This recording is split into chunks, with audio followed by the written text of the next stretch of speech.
Get in, lads. I'm here to bring you guys part 3 to 7 players that should switch to the Jamaican national team. This is going to be a very midfield slash defensive heavy kind of video. So if there's a player that you want to hear from but is not in this video, they might be in our other 2 parts, which we did. We have 2 other videos, some of the most popular videos on our channel. I'll leave a link in the description down below. So if this is your first time watching this series or this channel, make sure to go watch those 2 as well, because we have 14 other players that we've talked about. So like I said, I have 7 more players to talk about today. But before I get into it, make sure to subscribe to the Getting Football podcast if you guys want more Jamaican content or concacaf content, or if you want other videos like this for other countries. Make sure to subscribe and let us know in the comments down below which countries you want us to cover. I think we might do a Canada one pretty soon.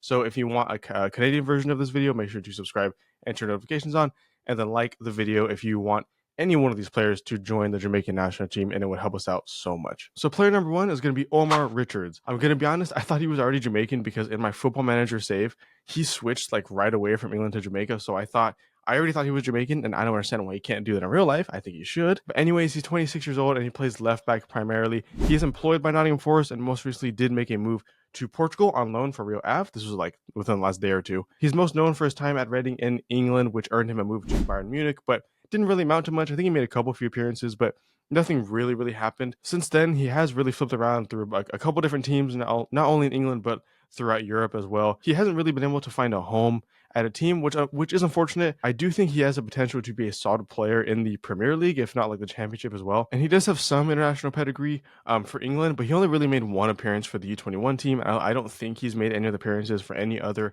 level of youth team. So he is still eligible for a switch to the Reggae Boyz because he's not cap tied by the 3 Lions. And I think he would provide solid defensive depth in a pretty injury-prone defensive side. Jamaica has struggled a lot with maintaining a healthy back line, or at least like the similar 4 starting back line, especially in the Copa America. You know, Amari Bell was hurt pretty much the whole time. I don't think he made an appearance, but he is easily the best left back. And, you know, there was still solid depth behind him, but better depth could be a lot better, which I think Omar Richards would provide. Since he hasn't done a whole lot since moving to Nottingham Forest, I do think a more international opportunity, giving him an opportunity to play during international windows and breaks, could do really good for his career and really good for him as a player overall, allowing him to adapt and, you know, mold himself to become a better player that could play in a lot of different situations. And I think Jamaica would give him that if he were to move. So I really do think, Omar, you should consider this move a lot, because I don't think he has much of a future amongst the England side.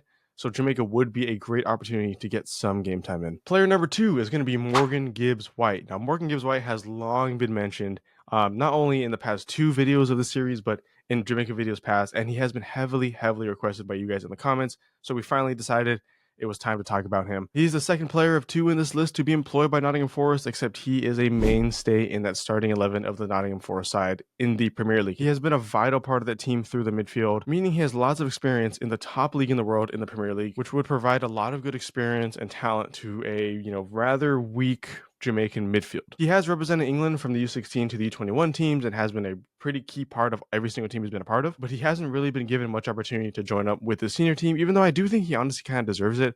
I'm interested to see with a new manager if he will give him the opportunity to, because I do think, like I said, he deserves it, but without it is a very good opportunity for the JFF to look at him and say, hey, come with us and you're going to be starting every game, because I think he deserves to. England has one of the strongest squads depth-wise in international football, so it's no shocker that he hasn't been able to break into it, but should have the opportunity to move there, and as a result, should take advantage of it and move to the Reggae Boyz, in my personal opinion. I already mentioned the midfield. I do think he would solve a lot of problems in Jamaica's pretty barren midfield. If you watch the Copa America, you could tell that the midfield was probably the weakest part of the entire 11 in every single game they played. And that's not down to the players. That's no dig on the players, but it's just the way that Jaime set the team up and using what was available to him, because he didn't really have any true midfielders. He only really had like defensive midfielders / center backs and attacking midfielders. So he did have a lot to play with, which is unfortunate. And, you know, I do give him points for that. But Morgan Gibbs-White is a true center midfielder who can do stuff on both sides of the pitch. So I do think that it'd be really important for Jamaica to get his name on the team sheet, and it could really significantly improve the chances of any sort of success moving forward. Player number 3 is going to be Thierry Small. Thierry Small is a 20-year-old left back who plays for Charlton Athletic in League One. He currently maintains English representation, but can also represent Jamaica, St. Kitts and Nevis, and Panama. So there's a lot of options for him if an England future doesn't pan out. He became the youngest player in Everton's history in January 2021 at the age of 16 years and 176 days. And he's also able to advance the ball really, really well. He can play left wing when needed. I don't think he'll ever need to in a very winger heavy Jamaican side, but he is able to move the ball forward, which I do like, especially when you have wingers that are really good at cutting aside, like Omari Gray, like Leon Bailey. He's very good at that overlap. Much like Omar Richards, he adds to the potential left back duo national depth, which is always a great position to have options for because it is a pretty heavy wear and tear on the body kind of position. Especially in CONCACAF, you have to deal with a lot of wingers, a lot of really fast wingers, which are typically the main parts of a lot of these CONCACAF sides. So to have good depth is really, really important because you can mix and match. You can replace, tired legs with fresh legs and have a really good opportunity to shut down that whole right winger side. There are a good few young English left backs ahead of him in the pecking order in England. So senior English opportunities, I think, will be very slim for him in the future. He could do it, you never know. But to be in League One at 20 years old, you're not really on, the radar of the England team. It's possible, but you never know. Which leads me to say that Jamaica also needs to compete with Panama and St. Kitts and Nevis for his services because all three of those teams have a really good shot at picking him up. And I think all of them are very, very solid teams for a player to switch to, particularly Panama and Jamaica. Both, I think, are fairly even right now in CONCACAF. So I do think that Jamaica would need to make a really, really good push for him to get a signature. And I do think they could. Player number 4 is going to be Omari Kellyman. Now, this is definitely an interesting player here. This is probably the only attacking player I think we have in this squad. But 18-year-old attacking midfielder here. He most recently made a somewhat questionable move to Chelsea from Aston Villa. But before that, he spent about a decade at the Derby County Academy. I say questionable because it was a really, really high price, and a lot of people are saying it was just to, balance the books for Chelsea's part. I'm not going to say anything. I have bias. I'm not going to say anything. He had only made 2 senior appearances for Aston Villa before his move and has since yet to be involved with Chelsea's senior team, really playing with their Premier League 2 side. But he actually did represent Northern Ireland in the youth teams, as his mother is Northern Irish, but has since switched to England and is now representing them at the U19 level. I believe he's still eligible to switch to Jamaica. If I'm wrong, let me know in the comments down below, please. But I believe he still is. His father is from Jamaica, making him eligible. But he is one of those players that it's a toss-up if he's going to represent Jamaica in the future, or England, or even Northern Ireland, just because he's so young and he has really good potential, don't get me wrong. So he could be playing for England one day, but you never know. Like I said, he's only 18. I think he just recently turned 18 as well. So definitely one for the future. But I would say, as a Reggae Boyz fan, keep tabs on him if you can over the next couple of years, because if anything, he's definitely just a fun player to watch on the attack and in the midfield. So could be a potential option for Jamaica in the future, or England. You never know. We're a little more than halfway through this video, so if you're enjoying it so far, make sure to leave a like down below. It helps us a lot. And then subscribe if you are enjoying it for more Jamaica content. Player number 5 is going to be Lewis Baker. Lewis Baker is a 29-year-old midfielder who currently applies his trade for Stoke City in England. For most of his career, he was amongst Chelsea's infamous Lone Army. And he played for numerous clubs during that time. I'm going to mention a few here: Reading, Leeds, Middlesbrough, Dusseldorf in England, and Trabzonspor. And that's missing like 3 or 4 other teams. He's played for a lot of teams. Since finding a home at Stoke City, though, he has made about 92 appearances for Stoke with 20 goals and 8 assists, as of recording, of course, and having most recently scored a goal in Stoke's first game of the championship season. Much like Morgan Gibbs-White, he would be a huge addition in Jamaica's rather inconsistent midfield. And due to his experience, he's played actually all 3 of like cam, center mid, and CDM. So definitely a good option for all 3 of those, and can slot into multiple different positions if need be. He could prove to be a key rotational player in the Reggae Boyz side, depending on what is needed, depending on the game and time and whatnot. He has previous youth international experience for England. He did play for the U19, 20, and 21 sides, but that was a long time ago now. I think that was like 2015-16 last time he represented England. So as a result, I do think a push from the JFF to get him to change his allegiance could prove to be very, very valuable. Possibly bringing in a highly experienced and weathered player into a somewhat new and young Jamaican team, I think could be really, really important. He could prove to be a key rotation spot in the midfield in CONCACAF. Player number 6 is going to be Reuell Walters.